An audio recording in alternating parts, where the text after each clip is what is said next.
ભગવાન બુદ્ધના શિષ્યોના મનમાં પ્રશ્ન ઉઠ્યો કે બધાને સુખ જોઈએ છે, તો આ સુખ ક્યાં મળે?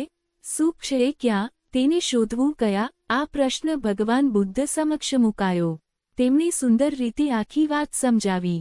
ભગવાન બુદ્ધે બધા શિષ્યોને એક સવાલ કર્યો કે મને જણાવો, મગધનો રાજા બિંબિસાર સુખી છે કે નહીં?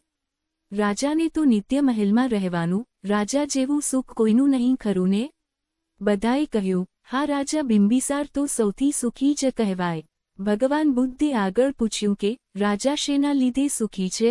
તમને શું લાગે છે? રાજા પાસે મહેલ છે, સત્તા છે, રાજ છે, ખજાનો છે, દાસ-દાસીઓ છે, રાણીઓ છે, રાજકુમાર અને રાજકુમારીઓ છે. આ બધું જ છે રાજા પાસે અને એટલે તે સુખી છે. પણ એક સત્ય એ પણ છે કે જો આ બધા સાધનોમાંથી એક પણ ઓછું થાય તો રાજાને દુઃખ થાય ખરું ને?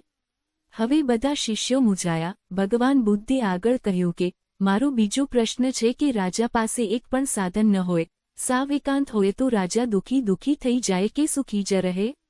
ભગવાન બુદ્ધની આ વાત સાંભળી શિષ્યો એકબીજાની સામે જોવા લાગ્યા. ભગવાન બુદ્ધે આગળ સમજાવ્યું કે રાજાના સુખનો આધાર સાધનો પર છે, એટલે અહીં એક વાત સિદ્ધ થાય છે કે અધિક વૈભવ હોય તો માણસો અધિક સુખ મેળવે એ વાત સાવ ખોટી છે. રાજા હોય કે કોઈ પણ શ્રીમંત, તેનું સુખ સાધનો પર અવલંબે છે, સાધન નહીં તો સુખ નહીં. શિષ્ય પૂછ્યું, પ્રભુ, તો સાચું સુખ કોને અને કઈ રીતે મળે, તે ક્યાં છે? ભગવાન બુદ્ધે કહ્યું કે જે માણસ ઓછામાં ઓછા સાધનોથી સુખી થતા શીખે છે અને પાસે કંઈ હોય કે ન હોય, ખુશ રહે છે એને સુખ મળે છે. સંતોષી મનુષ્ય માત્ર પોતાની નિરાંતની બેઠકમાંથી જ સુખ મેળવી શકે છે. જેનું મન બધા જ વિકારો છોડીને બેઠું છે તે હંમેશા માટે સુખી છે. એટલે ખરું સુખ તો લાલચ અને લોભ વિનાના મનમાં જ છે.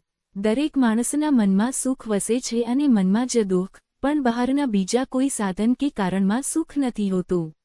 માટે જ મનને જે જીતે છે તે જગતને જીતી શકે છે. સુખ અને દુઃખની લાગણીઓ મનમાં જ સર્જાય છે. મન જ્યારે શાંત અને નિર્મળ થાય છે ત્યારે ચારે બાજુ શું સુખ છવાઈ જાય છે. માટે જો સાચું સુખ મેળવવું હોય તો મનને નિશ્ચલ, નિર્મળ અને પવિત્ર રાખો. ભગવાન બુદ્ધે સરળતાથી પોતાના શિષ્યોને સાચા સુખનો માર્ગ સમજાવ્યો. આ વિડિયોને લાઇક અને શેર કરશો, કોમેન્ટ કરશો અને ચેનલને સબસ્ક્રાઇબ અવશ્ય કરશો.